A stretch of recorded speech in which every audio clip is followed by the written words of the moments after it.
Episódio 1. A República Tecnológica. Introdução. Tecnologia como poder político.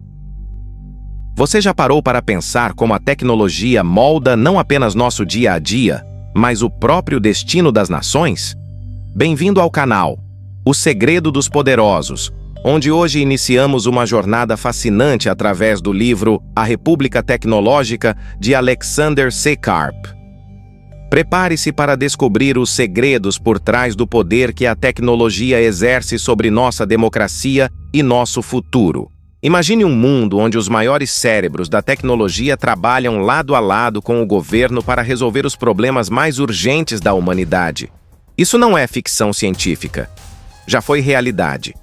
Nos Estados Unidos do pós-guerra, cientistas e engenheiros se uniram ao Estado em prol de um objetivo comum: avançar o conhecimento científico em benefício da segurança e do bem-estar nacional.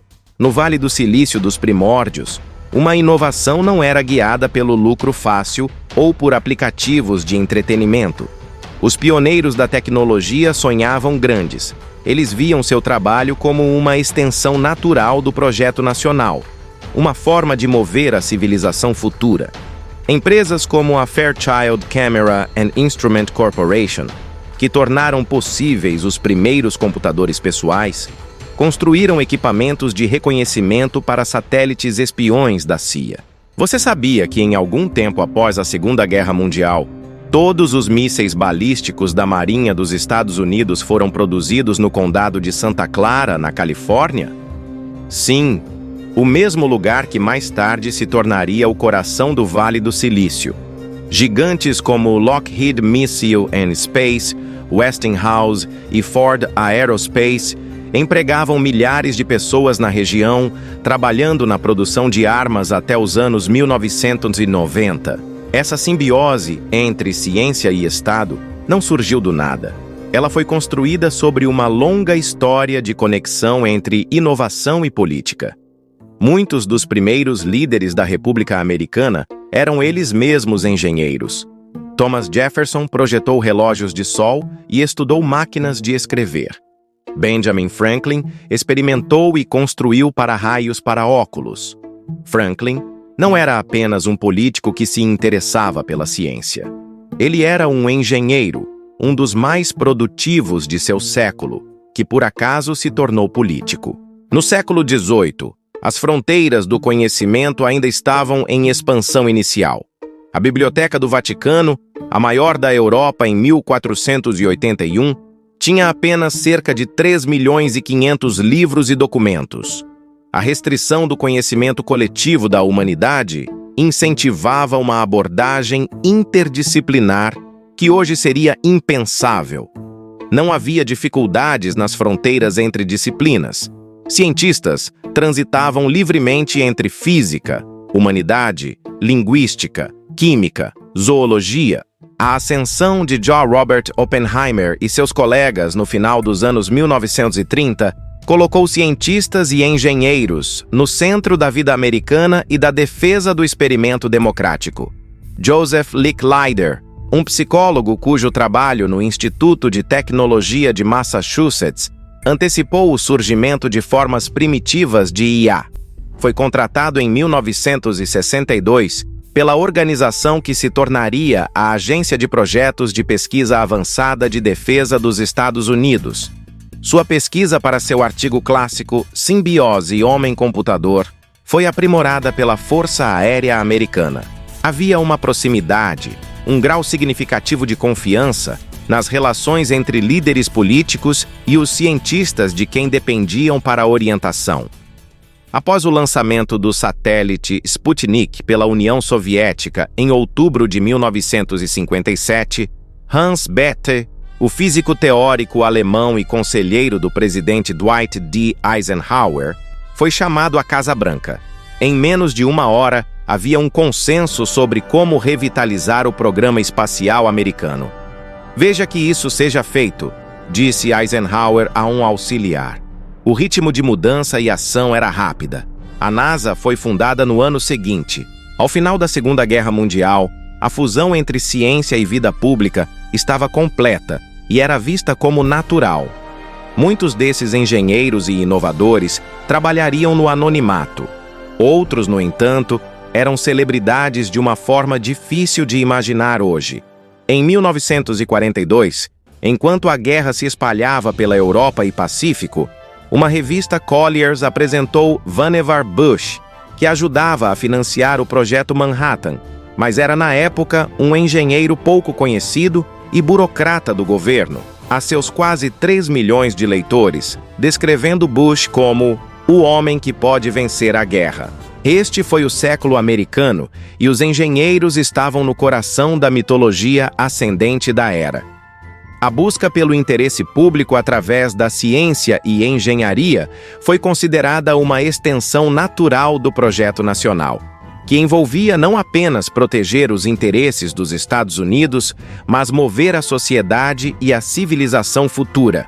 E embora a comunidade científica precise de financiamento e amplo apoio do governo, o Estado moderno era igualmente dependente dos avanços que esses investimentos em ciência e engenharia produziam. O desempenho técnico superior dos Estados Unidos no século XX, a capacidade do país de entregar consistentemente avanços econômicos e científicos para o público, de descobertas médicas a capacidades militares, era essencial para sua renovação. Como sugeriu Jürgen Habermas, a falha dos líderes em cumprir promessas implícitas ou explícitas ao público tem o potencial de provocar uma crise de legitimidade para um governo. Quando tecnologias emergentes que geram riqueza não avançam o interesse público mais amplo, problemas geralmente seguem. Mas algo mudou. A encarnação moderna do Vale do Silício desviou-se significativamente dessa tradição de colaboração com o governo americano, focando, em vez disso, no mercado consumidor, incluindo plataformas de publicidade online e mídia social que vieram a dominar e limitar nosso senso de potencial da tecnologia. Uma geração de fundadores vestiu-se com a retórica de propósitos elevados e ambiciosos. Seu grito de guerra para mudar o mundo tornou-se sem vida pelo excesso de uso, mas muitas vezes solicitou enormes quantidades de capital e contratou legiões de engenheiros fornecidos apenas para construir aplicativos de compartilhamento de fotos e interfaces de bate-papo para o consumidor moderno. Um ceticismo em relação ao trabalho governamental e a ambição nacional tomou conta do Vale. Os grandes experimentos coletivistas da primeira metade do século XX foram descartados em favor de uma atenção estreita aos desejos e necessidades do indivíduo. O mercado recompensou o envolvimento superficial com o potencial da tecnologia, enquanto startup após startup atendia aos caprichos da cultura capitalista tardiamente, sem qualquer interesse em construir a infraestrutura técnica que abordasse nossos desafios mais importantes como nação. A era das plataformas de mídia social e aplicativos de entrega de comida havia chegado. Avanços médicos, reforma educacional e progressos militares mínimos que esperar. Por décadas, o governo americano foi visto no Vale do Silício como um impedimento à inovação e um ímã para o progresso, o obstáculo ao silêncio, não seu parceiro lógico. Os gigantes da tecnologia da era atual evitaram trabalhos governamentais. O nível de disfunção interna em muitas agências estaduais e criou barreiras federais aparentemente intransponíveis para estranhos, incluindo as startups insurgentes da nova economia. Com o tempo, a indústria de tecnologia perdeu o interesse pela política e por projetos comunitários mais amplos. Ela via o projeto nacional americano, se é que poderia ser chamada assim, com uma mistura de ceticismo e indiferença. Como resultado, muitas das mentes mais estendidas do Vale e seus rebanhos de alunos de engenharia voltaram-se para o consumidor em busca de sustento. As causas dessa mudança de foco dos gigantes da tecnologia moderna, incluindo Google, Amazon e Facebook, para longe da colaboração com o Estado em direção ao mercado consumidor, são complexas. As causas fundamentais incluem a divergência crescente dos interesses e instintos políticos da elite americana em relação ao resto do país após o fim da Segunda Guerra Mundial, bem como o distanciamento emocional de uma geração de engenheiros de software das lutas econômicas mais amplas do país e ameaças geopolíticas do século XX. A geração mais capaz de programadores nunca viveu uma guerra ou modernidade social pura.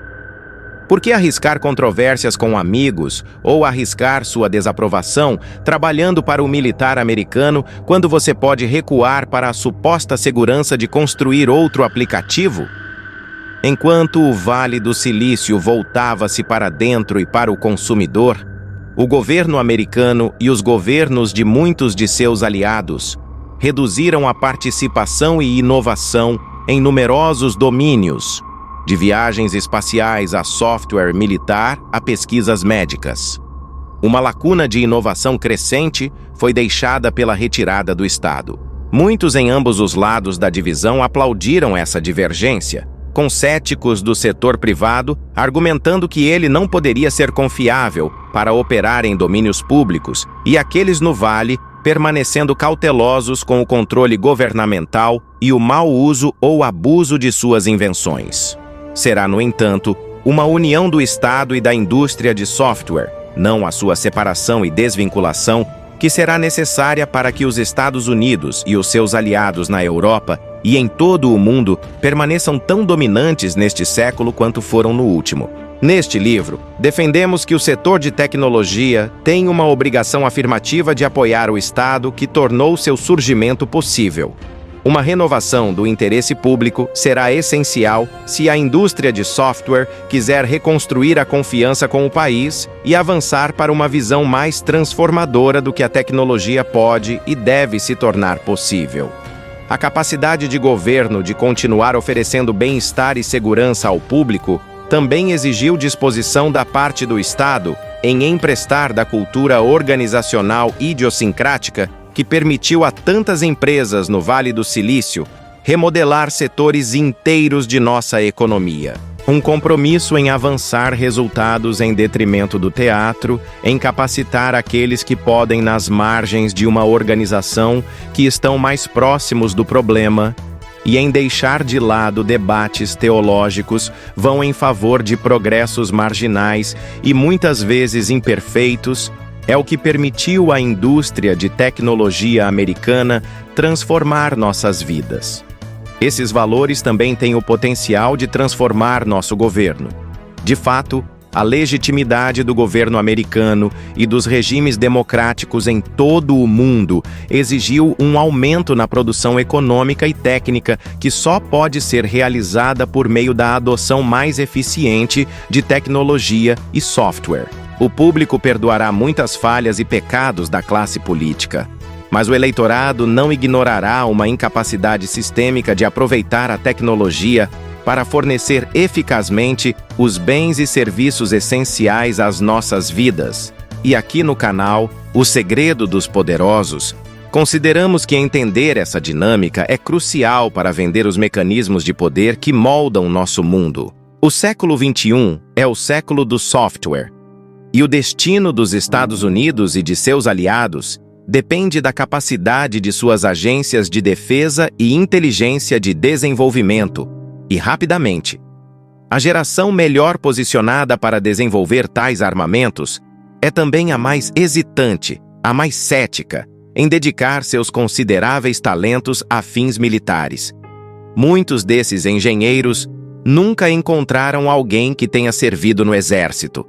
Eles existem em um espaço cultural que desfruta da proteção do guarda-chuva de segurança americana, mas não são responsáveis por nenhum de seus custos. A ascensão da inteligência artificial, que pela primeira vez na história apresenta um desafio plausível à nossa espécie pela supremacia criativa no mundo, apenas aumentou a urgência de revisitar questões de identidade nacional e propósito que muitos pensaram que poderiam ser seguramente postas de lado.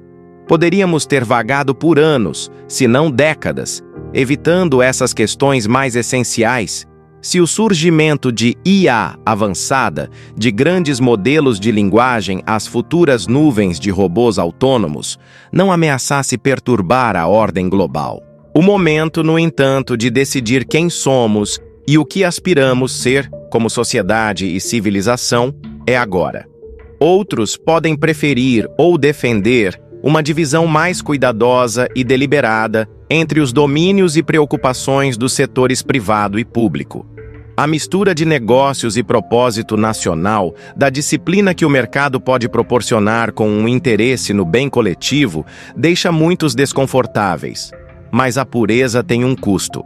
Acreditamos que a relutância de muitos líderes empresariais em aventurar-se, de qualquer forma significativa e além da incursão ocasional e teatral, nos debates sociais e culturais mais consequentes do nosso tempo, incluindo aqueles sobre a relação entre o setor de tecnologia e o Estado, deveria nos fazer parar. As decisões que enfrentamos coletivamente são muito consequentes para serem deixadas sem desafio e exame. Aqueles envolvidos na construção da tecnologia, que animarão e tornarão possíveis quase todos os aspectos de nossas vidas, têm a responsabilidade de expor e defender suas visões. Nossa esperança mais ampla é que este livro provoque uma discussão sobre o papel que o Vale do Silício pode e deve destacar no avanço e reinvenção de um projeto nacional, tanto nos Estados Unidos quanto no exterior, sobre o que, além de um compromisso firme e incontestável com o liberalismo e seus valores, incluindo o avanço dos direitos individuais e da justiça, constitui nossa visão compartilhada da comunidade a quem pertencemos. Reconhecemos que um tratado político desta natureza é um projeto incomum para aqueles no setor privado empreenderem.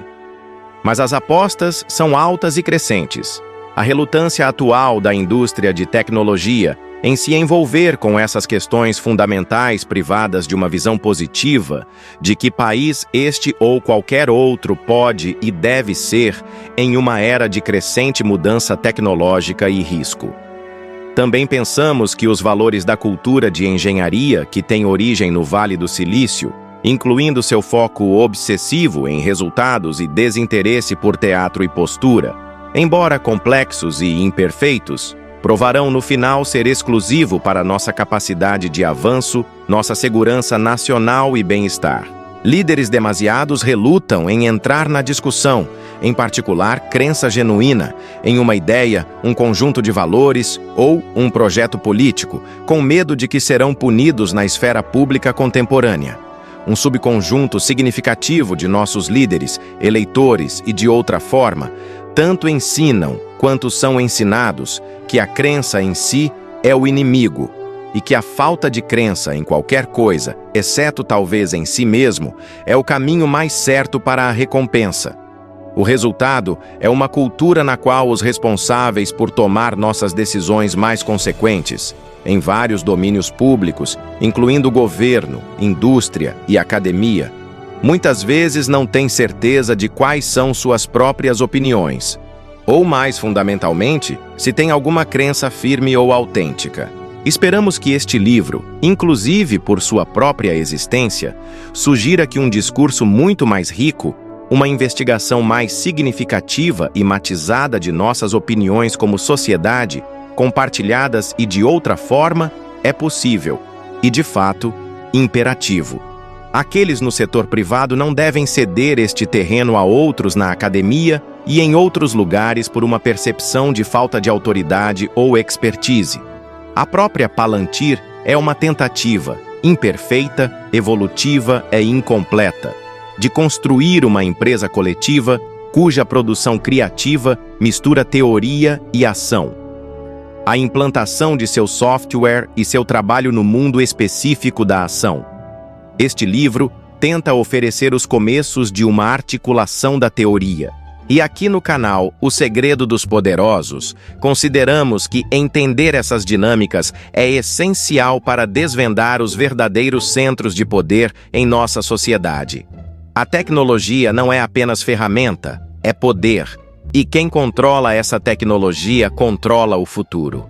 Continue conosco nesta jornada fascinante através dos 10 episódios desta série, onde exploraremos em profundidade como a tecnologia molda nossa democracia, nossa segurança e nosso destino. No próximo episódio, mergulharemos nos impactos da tecnologia nos processos democráticos. Como os algoritmos estão influenciando nossas escolhas? O que acontece quando a inteligência artificial começa a tomar decisões que afetam milhões de vidas? Não perca! E não se esqueça de se inscrever no canal O Segredo dos Poderosos para receber todos os episódios desta série imperdível. Até lá!